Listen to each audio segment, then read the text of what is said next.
Okey, ada yang tadi Luffy sebut pasal Bandar Madani. Saya yakin Bandar Madani tu dia akan cost overrun sebab harga seperti besi and all that akan meningkat naik atas apa yang berlaku.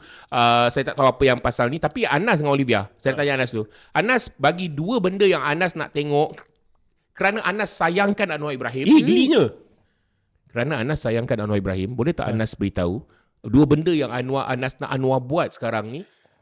Dengan cara menangani ekonomi. Olivia pun sama. Kau tahu tak? Ni contoh aku bagi Sekarang ni, kalau aku nak kata kerajaan kena meningkatkan perbelanjaan pembangunan dalam keadaan harga kos yang meningkat, kita tak tahu apa kesannya. Okey? Contohnya, kerajaan boleh buat rancangan ekonomi macam-macam. Kalau aku kata waktu inilah, ketika harga minyak naik inilah, kerajaan ketika harga kos barangan naik ini kerajaan perlu buat stadium, perlu buat jalan kereta api, benda ni mengarut.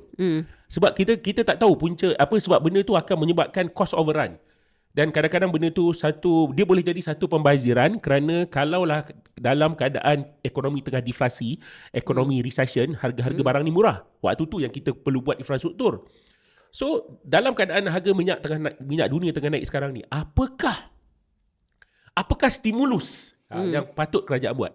Stimulus yang boleh mengurangkan tekanan harga, yang tidak yang tidak menyebabkan tekanan harga. Apa dia? Apa dia Anas? Tambahkan guru. Sebab kau tambahkan guru, kau bayar gaji dia, bukan kau pergi bayar petrol. Tambahkan nurses, tambahkan doktor. Lepas tu apa lagi? Orang-orang yang tak ada kerja ni, kau buat job guarantee program, jaminan kerja. Program jaminan kerja ni macam-macam. Kau boleh suruh dia jaga orang tua, kan? Betul? Kau bayar dia gaji 2,000. Sebab apa?